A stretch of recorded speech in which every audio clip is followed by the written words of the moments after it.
Jane Velez-Mitchell here. What an extraordinary show we have for you today. That's right. The headline you're looking at is true. Plant-based schools are begging Uncle Sam for lunch money. And we've got some really breaking news for you to hear. Believe it or not, this is an extraordinary plant-based school in Tarpon Springs, Florida, the Solid Rock Community School, where they serve their students gourmet meals. They also, by the way, train the kids to become gourmet chefs in the process. It's an absolutely extraordinary school. The parents love it. The kids love it. They're getting healthy, nutritious gourmet meals. There's only one little problem. The National School Lunch Program requires dairy. Dairy, that's right, the breast milk of cows to be offered with school lunches in order for schools to get federal reimbursement. Even though the National Institutes of Health itself reports that a staggering 68% of humans are lactose intolerant. Now, for kids who are lactose intolerant, that carton of cow's milk can lead to stomach upset, discomfort, and even more serious digestive issues. That's why Solid Rock Community School in Florida has taken a bold step to continue to serve their kids plant-based meals free of any meat or dairy, and now is appealing to the federal government. Please give us that reimbursement, even though we are not feeding cow's milk to the kids. As we just said, the federal government itself says that 68% of humans are lactose intolerant. So why this really outdated, unhealthy rule that breast milk of cows must be fed to kids in order for us taxpayers to reimburse for meals? So I want to go straight out to the principal of the Solid Rock Community School, and she's an extraordinary woman. This school is so amazing on so many levels. We haven't even scratched the surface yet. Michele Fasnacht, explain to us what's going on with the federal government, how you are literally begging Uncle Sam to get some reimbursement for these lunches, and that they're giving you a hard time just because you are not serving dairy products. Yes, I definitely will. But two things I want to say real quick. I am not the principal. I am the director. I was the principal many years ago, and I am happy not to be the principal anymore. And our principal is a wonderful woman, and I am thrilled to be the director and focusing on these kind of things. So I'm very happy to be doing that. But yes, what you said is absolutely correct. We are one of only two schools in the country that serve 100% plant-based lunches. So meals that are healthy, inclusive, and compassionate. And every day our students get to enjoy that food that's made from scratch by our chefs, Chef John, who's here with us today also, filled with fresh produce and completely free of dairy and animal products. But the challenge is exactly what you said. The federal government, the NSLP, which is who reimburses for lunch, will not reimburse us, not even the $4 per meal that other schools get. And that's a really, really big financial burden for us, of course, because we can't get that. What every other school in the country can get, we can't get because we don't include dairy on our menu. So it's a really big challenge. So what's the solution? What's the solution? So we're trying everything we can with NSLP to come up. We're very creative, and we're working with our parents and our families very closely right now. We may have a pathway in, we'll see. And if we do, we'll be able to let everybody know. We're working on that. In the meantime, we are trying to fundraise, because even, let's just say we do get a pathway in as the first school, okay? The $4 per meal that it reimburses is not enough per meal with what it costs to make the kids' lunches, unfortunately. So even if we do receive that, it still isn't enough, but of course that majorly helps. So we are doing everything in our power to make a stand, to fight for that. We are communicating with them. We have some ideas and a path forward that may work, and we hope to know within the next month or two if that's going to work or not. But regardless, we are definitely fundraising, because we are trying to fundraise money that will help with this program no matter what. Because we have about 200 students, half of them would qualify for the free and reduced lunch program. And these kids need to eat. And we really need this program for our kids. So we are here today fundraising. I know that we have a link where people can help if they're interested in, and it has like $7 a day, feeds a child for 1 day, $35 for a week, and so on. If anybody wants to help, that is amazing. What we are trying to do right now is everything we can with our families and parents, and trying to come up with a pathway for these kids who are low income, who need free and reduced lunch, to be able to eat every day, because we serve fresh, chef prepared plant-based meals, because every child deserves food that nourishes their body and aligns with their values of health, kindness, and sustainability. This isn't just lunch for us. It's literally a lesson in compassion every single day.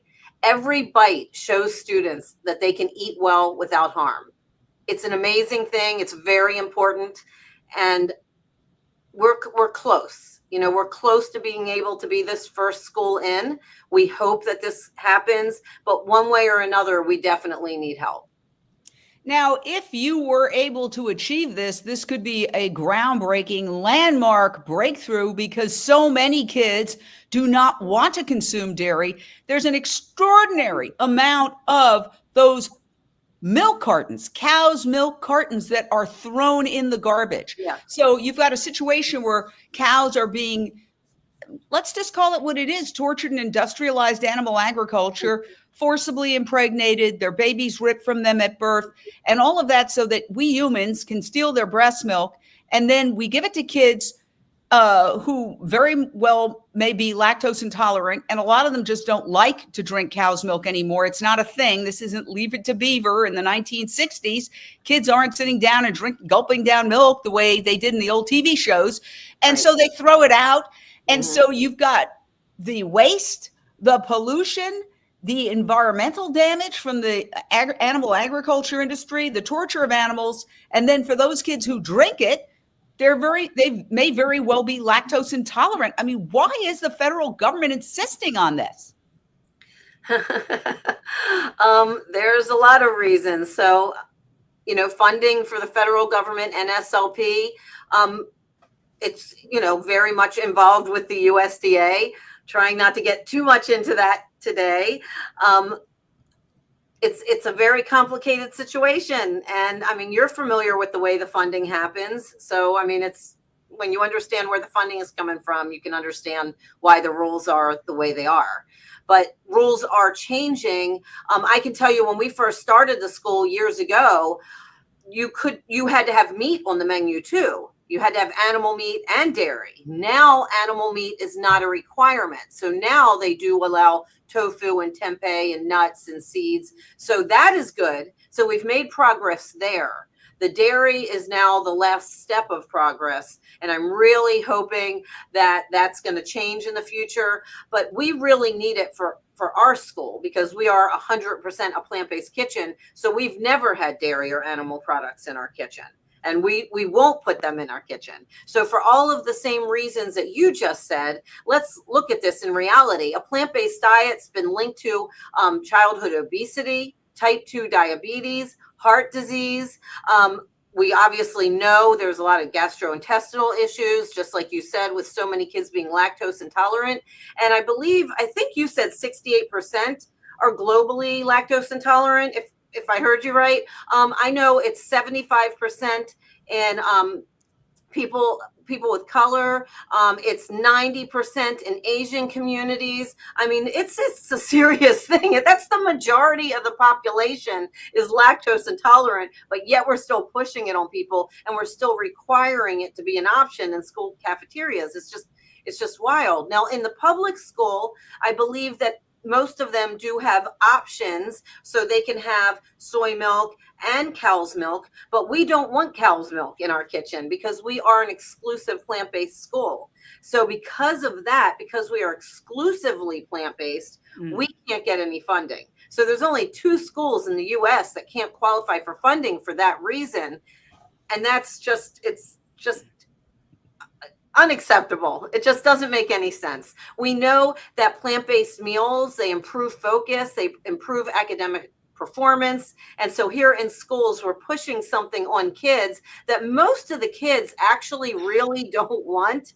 And as we've said, it's not healthy for human health. And then, of course, we know all the environmental issues and the animal issues, of course.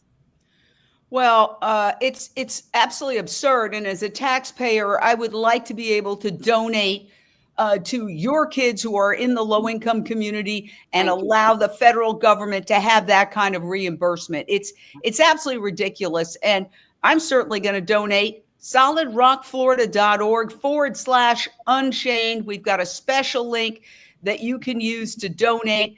Again, just any amount, $7, $10, $20 will go to feeding these students as Michele, the director of a Solid Rock Community School, and her team fight to get the U.S. government to drop this ridiculous rule. I mean, the idea that you have to beg for reimbursement for lunch money is absolutely insane. And, this school is so amazing in so many ways. Just researching it a little bit, scratching the surface, I was blown away. On top of serving their kids gourmet culinary meals, they also have a culinary school. And so as the kids are serving and eating, they are also being trained to be top chefs and any number of other roles in the culinary world. Let's take a look. Solid Rock Cooks is a new high school culinary program that's offered at Solid Rock Community School. This program gives our students hands-on experience in the kitchen while they're earning career certifications for jobs in culinary arts, food service, and the hospitality industry. Students will be prepping, cooking, and serving lunches daily, becoming an essential part of our school's exclusive plant-based kitchen, which focuses on health, sustainability, and culinary innovation. The whole program is structured over a 2-year period so that they have a full, complete, and comprehensive understanding of handling food. It's entree dishes, desserts, getting familiar with different types of foods. Throughout the day, other than learning, they also do a daily routine. They work lunch shifts and they're assigned stations. We rotate through the stations so that they get an equal amount of grill work as well as serving. And on top of that, you get to train these kids into how to eat healthy for the rest of their lives. I wish I had gone to a school that did this. That would have saved me a lot of burnt pans, for one thing. So Chef John Lancey, so glad to have you here with us. Tell us, Chef John, how do you train these kids and do they enjoy it? Oh, well, it's a daily training schedule. How do I train them? It's a lot of hands-on. They do take certain courses, especially when it comes to health and hygiene, proper sanitation protocols. They're all certified. They get their food handler's card for here in Florida. And then the training process is basically we target certain areas and we focus on those. And then, of course, they can bring in any request to me about, hey, I really want to learn how to make pineapple upside down cake. Okay, let's on Thursday, we'll make that. And then on Friday, we also spend a lot of time sitting down outside of the kitchen and actually work on some other things that don't actually require stirring or chopping or frying. So the kids come in and they're staggered throughout the day so that basically there's somebody every period in the kitchen. If not one, there's maybe 2 or 3. And then, as I said, as you saw in the video, each of them work stations so that they get that hands-on experience. And then, of course, training-wise, is like I actually work with them side by side so that they, understand what they're doing. And then I think the experience themselves having to do it, actually, they gain all that confidence and then they get better at it because, as we know, the more we practice, the better we get. So they enjoy it. Most of them started just not so much to have a career per se in culinary or to go get a cooking job. Most of them stated to me that they did it because they wanted to learn how to cook. And I thought that was fantastic. Going way back when my kids were in high school, I really wished that there was like home ec and things like when I was in school where they could actually get an understanding of at least how to boil spaghetti. I don't think that gets taught these days. And I think a lot of families are very busy. So I don't know if that's actually getting passed down generationally. So I'm really happy that the program started in school. The kids are really excited about cooking. Plus they feel part of a team and camaraderie. And they're proud to be part of the team.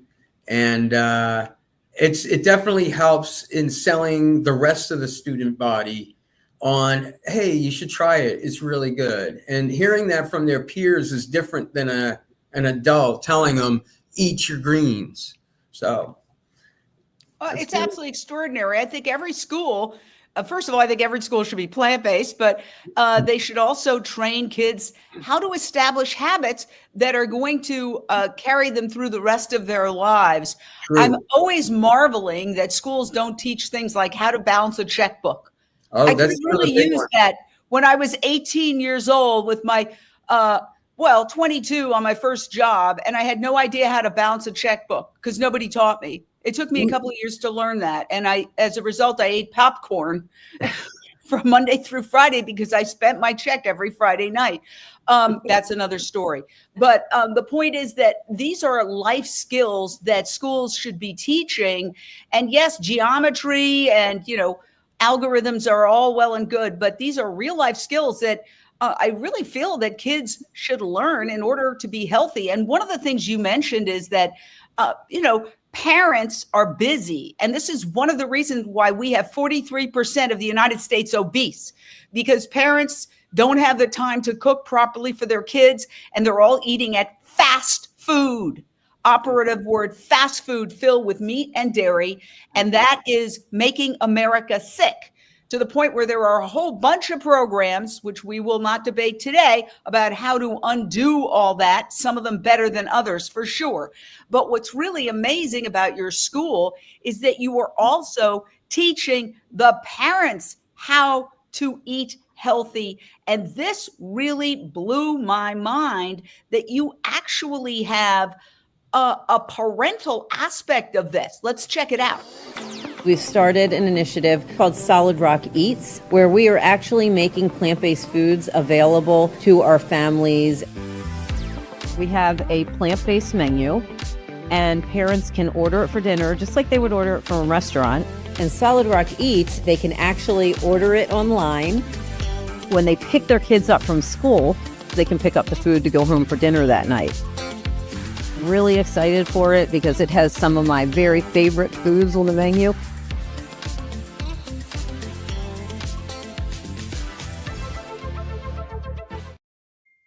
That's fascinating. So how do you take on so much? I mean, it seems just extraordinary that you're doing all of this. Are you asking me? Yes, I am. You, the director. Okay. Well, I'm definitely a visionary, and I definitely know what I love, right? And I can tell you I'm just a regular person. I love to eat. I do not love to cook. And parents tell me this all of the time. And so what do parents do is they do exactly what you said, is they drive through on the way home through fast food, or they have processed food that they heat up in the microwave. And so as I heard parents actually talking about that and then saying all the time, they would say, I wish I could eat what the kids are having for lunch. They would say it all the time is, oh, I wish I could have lunch here. Then I was like, wow, well, we're making it for lunch anyway. While we're making it for lunch, why don't we just let parents order it for dinner? So we're already doing it.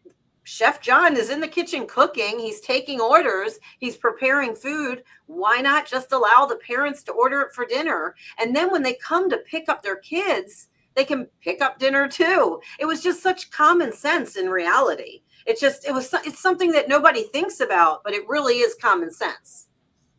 Absolutely amazing. And just when you thought, okay, that's what they're doing, they can't do anything else. Au contraire, I literally had to, we could be here for hours talking about all the programs, but one of the programs that's so incredible, it's a plant-based school, and they also teach compassion to animals, not hypothetically or theoretically, but hands-on. And it's something called the SAVE program. Let's play this and talk about it on the other side. This is absolutely amazing. Come on, Mackie. I just love animals, and I wanted to come here because it's a different type of schooling. So the intention of the SAVE program is to teach animal welfare and veterinary education while also incorporating the academic disciplines required of students to graduate. This is an animal sanctuary, but it's also their campus. It's where they go to school. It's where they learn. They're taking science classes, math classes that other high school students take as well, but they're also learning about animals and animal training and veterinary medicine.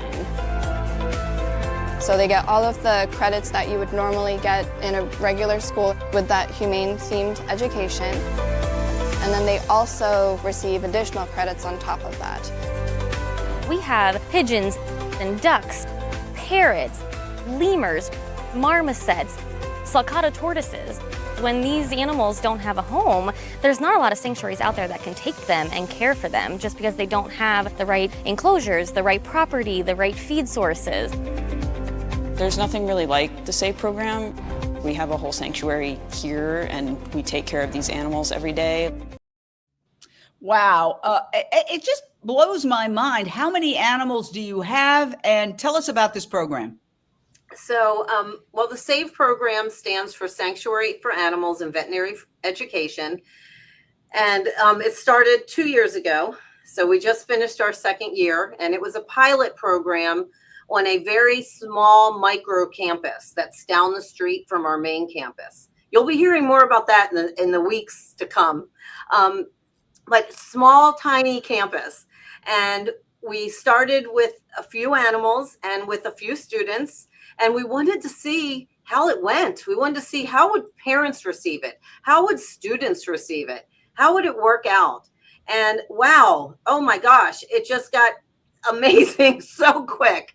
And so all of the students in the program, now understand this is a micro campus, so it's only 2 acres, it's very small. We only have up to a small group of students in the program because it's so little that we can only fit so many. But we started with a few animals, and now we have probably like 50 something. And we have so many kinds of animals. It's just grown and changed so much. It's been truly an amazing experience. The best part of my day or my week is when I am at that campus. There is nothing better than having that time with the animals. So the SAVE students are those who are interested in careers with animals. So whether it might be a veterinarian or a vet tech or vet assistant or a wildlife rehabber or an animal rights attorney. We've had 2 that have, from being in the program, that's where they've decided to go. Whatever that may be, they're in this program where they spend part of their day every day with the animals. And so they get to feed the animals, they get to give them water and enrichment activities. And I mean, they're involved in everything. And then our vet is there, and our vet does, whether it's vaccines, if there's a surgery that's needed, the students are there to assist or shadow. We also have a grooming program on site there, and we work with the local rescues. And so when the local rescues have dogs that come in dirty and matted, our students groom those dogs for free. And then the rescue is able to find them a forever home. So it's a beautiful thing. The kids are working with exotic animals like we have that live forever on our campus. And then we're working with the rescues to help them find homes for domesticated animals. So they get so much experience with so many kinds of animals. And like you saw, we have lemurs and marmosets and tortoises and parrots and pigeons and ducks. I'm going to forget someone, and pigs, and so many more. Munkjack deer and wallabies. I mean, it's an amazing situation. And I've never experienced anything like this in my life. And the way that it changes kids, Jane, I cannot tell you, because right now we're talking about the SAVE students. We have seen students completely transform their lives from being in this program. But it's not just for the SAVE students. The SAVE students get to be there every day, and they're working, they're actually doing like important tasks with veterinary skills and things like that. But all of our students, K through 12, get opportunities with the animals. They get to go and visit, and they get to, maybe it depends who the animal is. They might get, particularly with the farm animals, they'll get to feed the farm animals. They might get to groom the farm animals. They definitely get to read to the farm animals, sing to them. They have certain animals like our emus who love to play chase. They love to run around. So it's great. And when you take the kids there, here's what I always try to explain to parents and to people. There are kids who in language arts class, you ask them to read, and they're too shy to read in front of the class. But Jane, guess who they will read to? The animals, right? They will read to the animals. Then we have kids who maybe just are really shy with their peers, and they don't want to really communicate with them or play with them, but they will play with the animals. So we see these kids just really come out of their own box or their own shyness, whatever it may be, and they develop confidence, and they love the animals. It is the favorite time of every student's week and month when they get to go over there and have time with the animals. So regardless of what it is, everybody can't wait to go. And I'll tell you a funny story. One day we were at the sanctuary, and one of our kindergarten students was looking at the ringtail lemurs. And they were in their big outdoor enclosure, and it's really big, and it has runways shooting off of every direction. And the little boy started running, and the ringtail lemurs started chasing him. And then they were going back and forth. And I mean, it was, oh my gosh. And then the ringtail lemurs were like, play, play, play with me. And they were chasing, and they were running around. It was the cutest thing I ever saw. And I turned to the sanctuary manager, Kayla, and I looked at her and I said, Kayla, why did we not know that the ringtail lemurs wanted to play chase? Why did we not know that? And Kayla looked at me and said, Michele, it's because we're old and we're not running around like that. And at that moment, I was like, oh my gosh, she is so right. There are things that kids and kindergartners are going to be doing that old people like me are not going to be doing. And it's so amazing when you see, when this little boy comes on campus, the ringtail lemurs start jumping up and down and running because they immediately recognize him and they want him to start playing with them. And it's the cutest thing in the world. So those moments are so important. So whether it's any student of our campus or it's the SAVE students, it doesn't matter whether it's the staff members, we're all learning, we're all having these experiences, and nothing teaches compassion, empathy, and responsibility like times and experiences with animals. So you're a nonprofit. So if people donate, do they get a tax deduction? Absolutely. Absolutely. They can get that for sure. So you're a 501c3 nonprofit school. Yep. And that doesn't help you get the reimbursement from the government? Nope. Well, when it comes to the federal program, so if you're talking back about lunch, it has nothing to do with 501c3 to my knowledge, but it all has to do with serving dairy. I mean, that's what it comes down to, one thing. You have to meet their menu requirements. So nothing else matters, but you have to meet their menu. I mean, there's other things that matter too, but that's the reason we can't get it, is because you have to meet their menu requirements, and those menu requirements include dairy. Now, how are you going to get this exemption? I mean, have you applied for an exemption saying, okay, we have a plant-based school. That means we don't serve dairy. Give us an exemption. When will you find out? We'll find out 100% for sure. It sounds like a few weeks after the school year starts. We will not know before the school year starts. It's a whole process. There are a lot of hoops to jump through. We are literally jumping through hoops like you have never seen before. There's so many things to do. and we're in the process of doing them all. Just so you know, we used to have NSLP years ago because we weren't a plant-based school when we opened in the beginning. We opened in 2004 and we weren't plant-based then. And when we went plant-based and we couldn't get it, and at that time you had to have meat and dairy on the menu, we just walked away from it. And then for the last, I think it's been about 5 years, we've been trying to get it just over and over again, and we haven't been able to. And now we think we found a new pathway in. It looks more positive than before, but there's still no guarantee at all. And we won't find out until after the school year begins. I think it's so insane. Now, somebody asked in a comment, what about the possibility of a lawsuit? Well, you know, that has been brought up to us before. I will tell you, I guess it was about 5 years ago, I had someone contact me about that. And I will tell you, and I will be transparent and honest with you, at the time that I was asked about it 5 or 6 years ago, I was afraid of that. And I was like, oh, I don't want to get involved with that, because at that moment, we had just bought this new campus that we're in, and it was the first campus we ever had that had our own commercial kitchen. So even though our school wasn't serving food with animal products at that time, we also didn't have our own kitchen. And so here we buy a new campus, we move into it, we have our own kitchen, and we're doing something that only one other school in the United States is doing. And I was really afraid of getting into any kind of issues. I was really nervous about it. Now I have much more confidence. So I do feel like I'm in a different place. We have talked to a lot of people about that, and it doesn't sound like it's really would go anywhere, but I'm not necessarily opposed to that. If we can't get this to go through this time, I don't know that we have any other options, because it's not fair. And let me tell you something, the $4 that they give a school a meal isn't enough to take care of all the expenses that go along with the school kitchen. It does not cover it. It helps, but it doesn't cover it.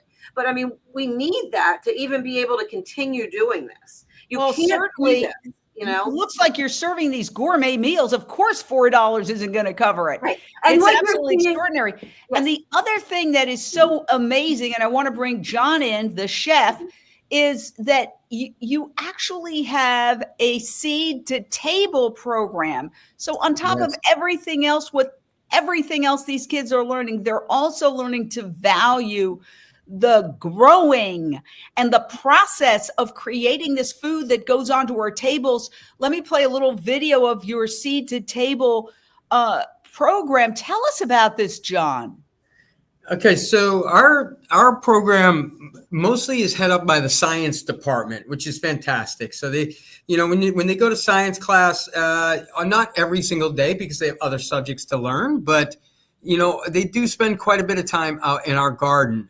Now, we focused mostly on vegetables for our salad bar in the beginning, just to get things kind of rolling, and then we got a little bit more adventurous with more root vegetables. You know, they take a lot more time. So like, for instance, our potatoes were starting to come up near the end of the year, and you know, like sometimes we'll have a run on tomatoes, and we'll be out of school for a week for, you know, Christmas break or something like that. But we're starting to get it down to where we have a nice rotation and a nice cycle. A lot of the students will start with the teacher, and they will germinate the seeds. And, you know, like, as you can see some of the pictures, we're doing everything from okra and tomatoes, carrots, potatoes, all kinds of leafy greens, because we also send a bunch down to the sanctuary. It's important for us to keep the leafy greens, the veggie towers going regularly, always producing, so that even when there's no school, like I said, we have animals down at the sanctuary that love a lot of the good leafy greens, the dark leafy greens, as well as cucumbers and, you know, melons and things like that. So it's really a nice little thing that we got going. The kids find it so exciting, and then they go being all braggadocious and saying, "Oh, you like that tomato on your salad? I grew that," you know? So it gives them some pride. Again, and they're not even culinary students. These are just regular students.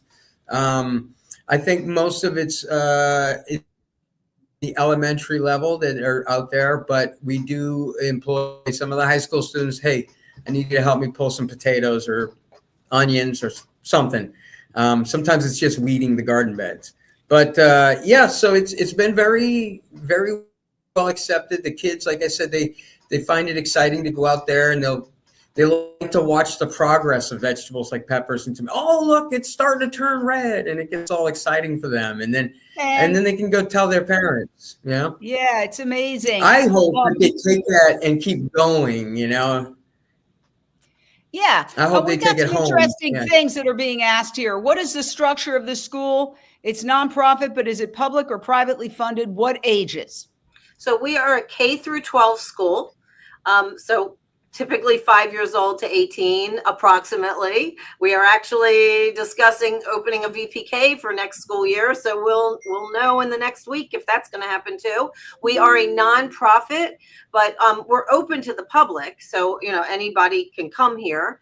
It says, are we public or privately funded? So we're privately funded through tuition. We are in the state of Florida. So in the state of Florida, there are scholarships for everybody in the state of Florida, many different scholarships available, and our school does accept all of them. So there's many different ways to come into the school. And again, it's K through 12. Wow. So tell us about, you know, what happens to the kids when they graduate? What do they generally go into? How does your unique curriculum, which is so fantastic, help them in the real world? Well, so I want to say something about our curriculum first. So we teach something that we designed. It's called Compassionate Humane Education. And it's something that I've been working on literally for the whole 21 years we've been opened. And it actually is going to be available to other schools in the very near future. And Compassionate Humane Education is really, it's a way of teaching. So compassion is the way that we teach, and humane education is what we teach. And so that's something that's infused in our school day for all students. It's just a part of how we do things and a part of our school culture here. And that's something that we do, but it's something I hope to see every school do at some point. That would be a beautiful thing. So that is something that all the kids are learning. So when they're graduating, what are we hoping from our kids? I mean, obviously, we're hoping they're going to be more compassionate and more humane people. Right? They're going to treat people better. They're going to treat animals better. They're going to live with things in mind regarding the planet, regarding how they can be more sustainable. And then our students, just like at any school, they're graduating and going off to college or going into the workplace or the military or whatever it may be. I mean, we have lots of kids, they go to colleges in UF or USF because in the state of Florida, we have something here called the Florida Bright Future Scholarship. And so that's one thing that kids can earn while they're in school, and it will pay for them to go to a Florida college. So any student earning that usually stays here in Florida. But I mean, we have kids who go off to college everywhere, and they're in every workplace, just like they would be at any school across the United States. The thing that I see differently about kids graduating from Solid Rock is really who they are, right? Who they are, what type of person that they are, and how they're going to treat other people, animals, and the planet. Absolutely amazing. Let's take a look at what some of the parents have said. Would like to play this. The thing I like most about this school is how we can connect with the animals, people, and the planet around us by just getting to know each other. Since we're a skill-based school, we place students based on their ability rather than just what grade they're in. Solid Rock looks at your child as a whole in the entirety. And they make sure that they're placed based on their ability, not just age and grade. So if your kid excels, let's say in language arts, they could be in first grade, but doing grade 2 language arts. They don't have to stay in a certain grade and kind of be restricted on that level. But if your child tests and is a little bit more advanced, they can move on. And this school does a really great job of adapting to your academic needs. It just molds to the person, not the person molding to the school. Gravy? My son comes to school every day and he has a healthy meal in front of him. And it's a gourmet meal. It's an excellent, excellent food program they have. A lot of the food there comes from plants we grow here in the garden. And then we get to integrate learning how to garden into science class. If you're into having a healthier lifestyle for your kids, so you know your kid is getting something healthy, something that is going to help them thrive, not only physically, but also mentally. Your child spends realistically just as much time at school as they do in your own home. And so finding a place to send your child that feels like home is really important, because you want to know that the same values that you're instilling in them every day are what's being instilled in them in school. This is so incredible. Absolutely just super impressive. The parents seem so incredibly supportive. Have the parents gone plant-based as a result of this?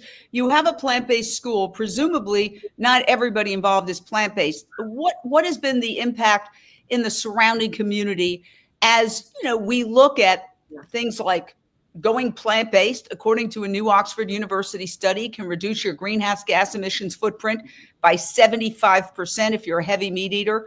What has been the overall reaction in the community? Well, and that's really a great question, right? Because we are not preaching to the choir here. So our families, when they come to our school, they're not plant-based or vegan. They're omnivores. They come to the school, and they come to the school because we have great education. We have living classrooms. We do all these great things here. And so that's why they come here. And I think every parent will agree. Well, and I know this. Every parent will agree that a plant-based lunch isn't going to hurt their kids, right? Their kids are going to get a good meal at lunchtime. So they're all happy about that. They're all fine with that. And so they send their kids here. And then what happens when their kids are here is their kids start learning other values. And the parents start attending our evening cooking classes, and they start attending our health classes, and the families attend our community events. And then it's a family learning together. And then family values begin to change. And we have had many, many, many families and staff members come to our school and change dramatically. And so some of them, they will go fully plant-based or fully vegan. Some don't go fully right at the beginning. Some just put a foot in and they start changing their diet and they start eating more plants at home. But I mean, some of these people were eating animal products every meal, 5 times a day, and snacking on salami sticks all day long. And then they come here and they start learning about better health, and they start learning about environmental impact. And they see things differently. And all of our staff takes a class. It's a plant-based nutrition class from T. Colin Campbell, the nutrition studies program. And so we make sure all of our staff members come in understanding why we do what we do.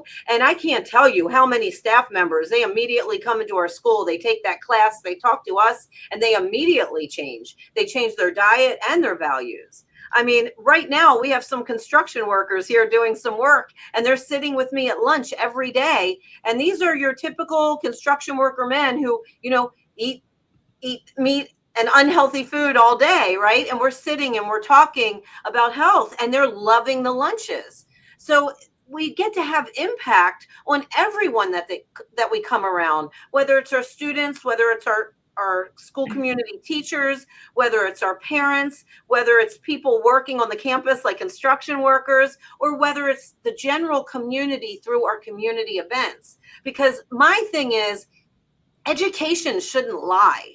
And the reality is, education doesn't tell the truth about a lot of things. And I have, that upcoming podcast, Plant the Change, and that's really to talk about how education really needs to be honest. We need to be getting out there and really educating our students, because our students, I mean, they're going to be taking over this world one day, right? I mean, it's going to be them. And right now, the world's in a lot of trouble. We have so many health issues going on. And let's remember that plant-based meals use 47% less energy. They use 99% less water. They use 93% less land compared to meat-based meals. People don't know all these things. I was just talking to someone a couple days ago who came in for a job interview, and I was talking to her about cholesterol and how it comes from animal products, and she had no idea. And I mean, people hear these things, they don't know. And most people do care. Most people care about their own health. Everybody cares about their children's health.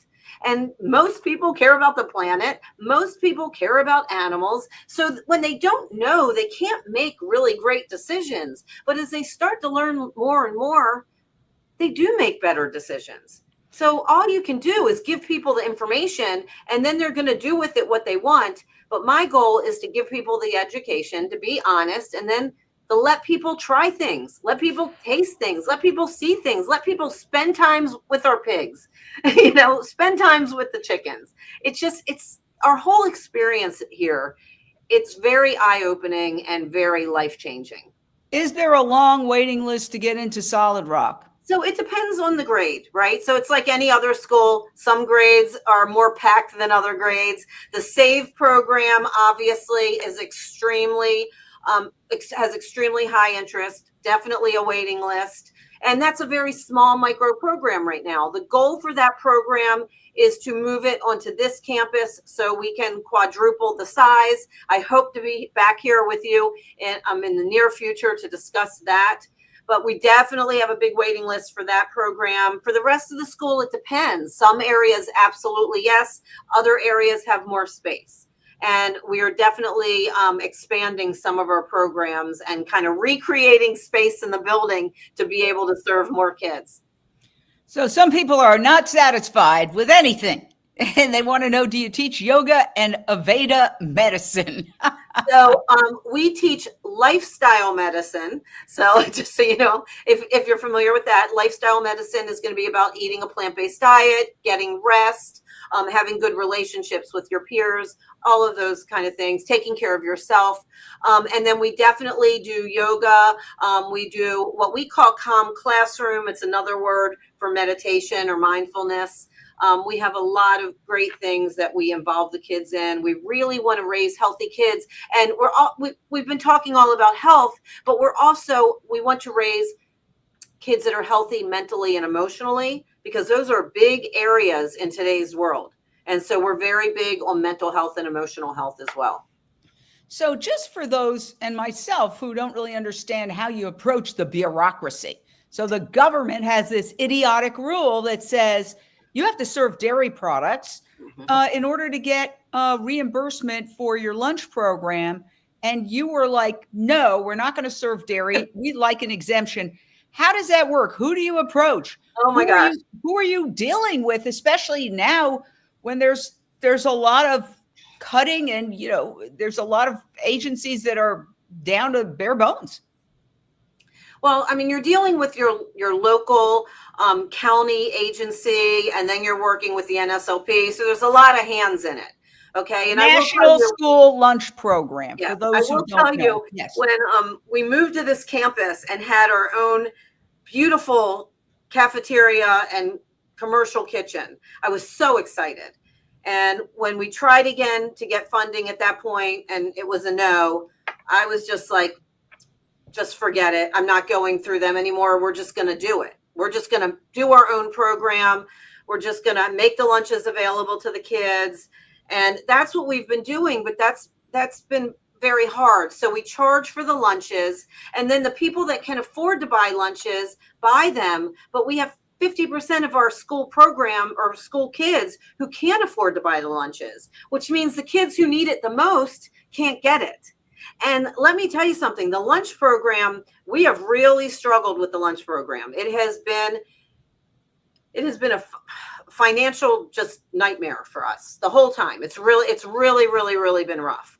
Everyone knows about restaurants, how they've been since COVID. They've just been knocked out of the water. Everything changed with the inflation on food and with not being able to get certain ingredients. Well, all of those same things affect a school kitchen, because a school kitchen is basically a restaurant within a school in a sense, right?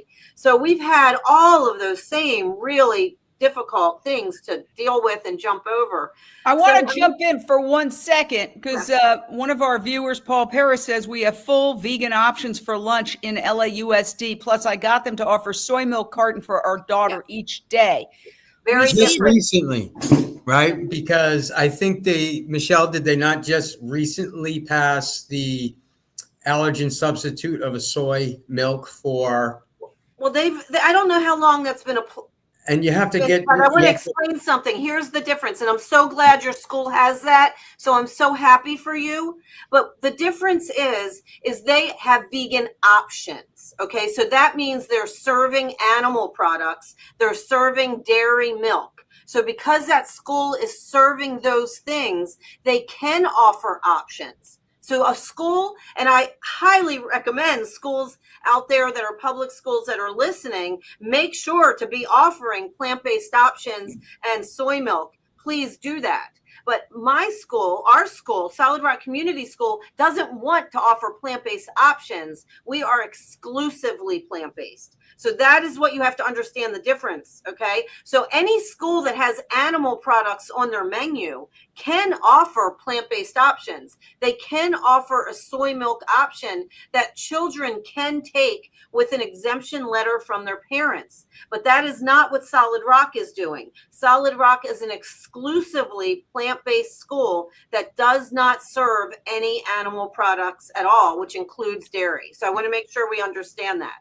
And so that's why your school is able to do that, which I'm very happy that you are taking part of it. But unfortunately, we're not in that same situation.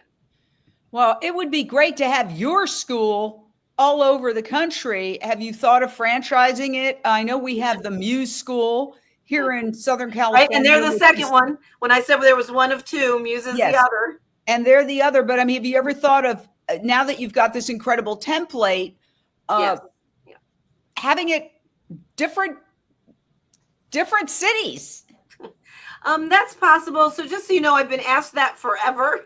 And I will tell you that after we get the next part of this school done, when we actually are able to move the sanctuary over to this campus, and that is a huge project, and that's what I'm hoping I'm able to come back and talk about in the very near future. After we get that done, I think that may be the next step we're going to take. All right. So here we have a question from Jade. How can we get involved? Is there a petition we can sign? Well, that's an interesting question. We did ask Michele, the director of Solid Rock, about the possibility of a lawsuit, because I know that there were lawsuits involving other school districts where they did win some rights for plant-based options and alternatives. That's a complicated subject because there's so many different school districts around the country. Yeah. But I guess you're trying first to do it in a request format and see if you can get that exemption. Yeah. And then we're definitely beyond request. It's beyond that. We're beyond request. But we're taking some very interesting approaches to this, and we'll see. I'll be able to let you know in the next couple months how it goes. As far as like what the person asked about, is there anything they can sign? There is something that parents of the school will be signing. That's coming up. But as far as anyone outside the school, that wouldn't be something for right now. If this doesn't go through, then it could be. We'll kind of wait and see how that goes.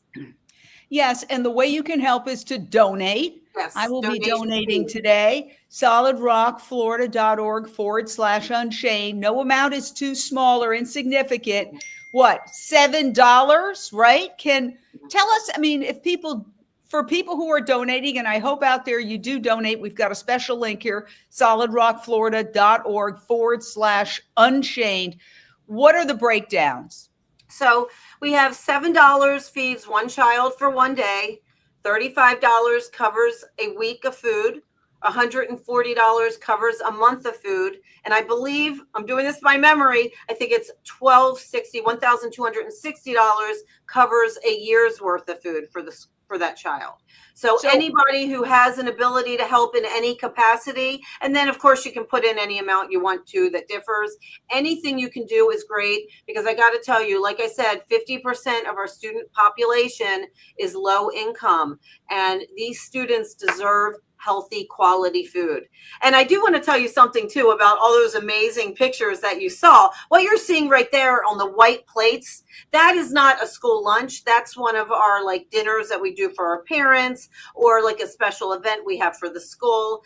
So when we're serving school lunches every day, you're going to see things like you see on the lunch trays happening. You're going to see tacos and pasta, very kid-friendly food and very healthy. Well, we have a mixture. We have healthy food, so whole food, plant-based. We have your traditional kid-friendly food like your tacos, your pastas, and then you're going to have your what we call transition foods, which would be your Impossible meat or your Beyond or your chicken, those kind of things. We have a huge menu that's offered every day. You wouldn't believe it. It's amazing because we're really trying to get all of our kids and families to try new food. And of course, it's plant-based chicken. Oh, everything. Yeah, that's why I did this. Yes. Everything in the school is plant-based. We don't serve any animal products at all. We never have since we've been on this campus ever. We have no animal products, so no eggs, no dairy, no nothing. We're 100% plant-based. I'm vegan. My husband's vegan. Many of our staff members are vegan. Okay, we have a couple of questions here just as we wrap up. I'm still not clear on how the school is funded. So through tuition. So school is funded through, this is a private school, so we are funded through tuition, but most tuition comes from state scholarships. So we have I don't know how many scholarships it is. I'm not the scholarship person, but there are so many scholarships in the state of Florida, and there's federal scholarships and VA scholarships and other things like that. And we accept every scholarship out there that's eligible in our state. And I think like 95% of our students or something like that, don't quote me on that, but do have a scholarship. We've got some breaking news for you. Yes. And that is Nilofar has pledged to chip in. So you've got at least two, me and Nilofar, and hopefully others. Now, can you do monthly? Like, can you become a monthly donor? If $7 pays for a lunch, could I become a donor where I pay $7 every month? Yes, you absolutely can. I'm actually trying to check on the link and see if it was made to do it on there like that. If it isn't, you can go to our website and do it like that for sure. Because I know generally on our regular website, you can definitely pick monthly. Let me see here. So right now, this one is not set up for monthly donations, but if you go to our website, you can do it like that. And your website is? solidrockcommunityschool.org. Okay. Well, that's easy. Yes, I'll put it right in the chat right now so that people can go there. If you, org. Let me do that again. I'm not going to rush. Org. Yes. ORG. Yes. I just said I'm going to correct it. Solid Rock. I know I can tell you're a teacher.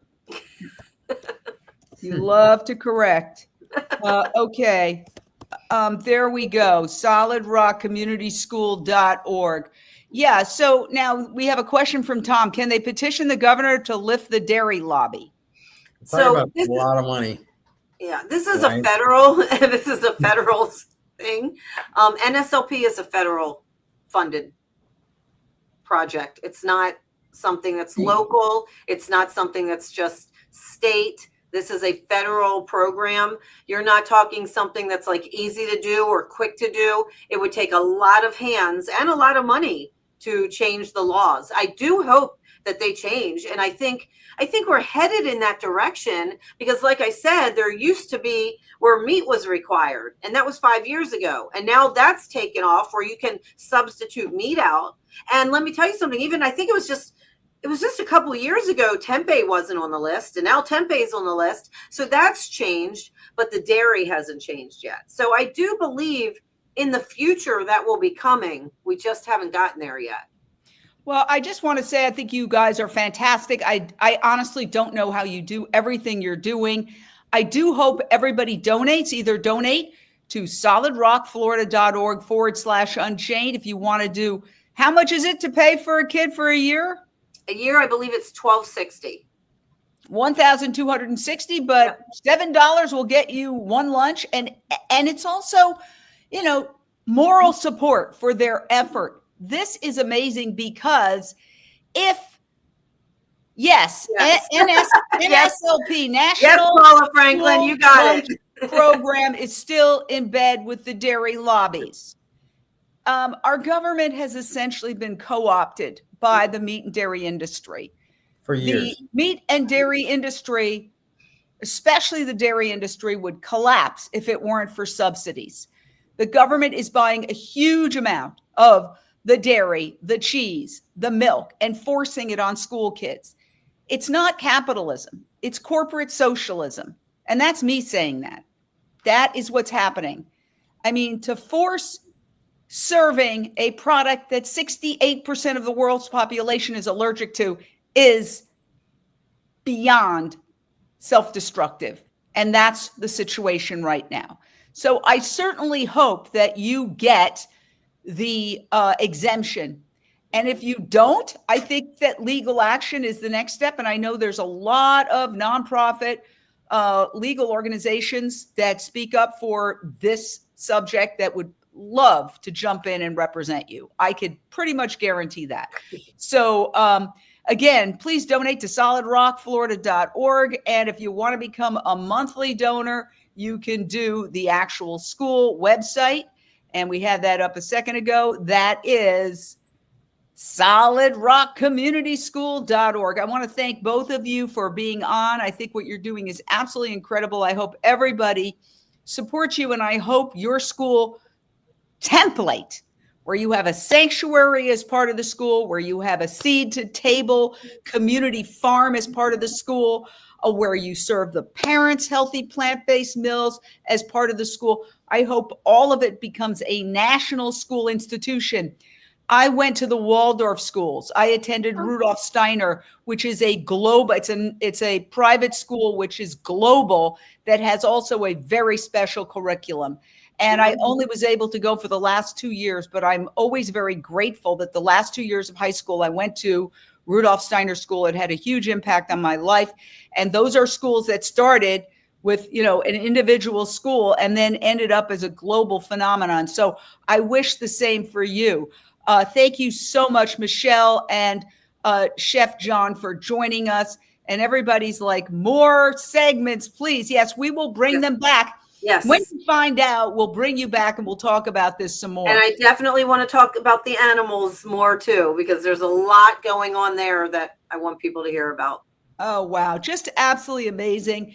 And speaking of amazing, how about the amazing Unchained TV, the world's only free nonprofit vegan streaming television network? You're watching it right now. You can download it on any phone. Just go to your app store and put in Unchained TV. You can watch it online at UnchainedTV.com, and you can also have it on your TV behind you. There it is on my Samsung or any LG TV or any TV if you have a streaming device like an Amazon Fire Stick, a Roku device, or an Apple TV device. More than 2,000 videos, all 100% free and plant-based. So it's a vegan Netflix. Okay, that's the craziest thing I've ever heard. I love Unchained TV. Unchained TV. Your life will change. It's just that easy.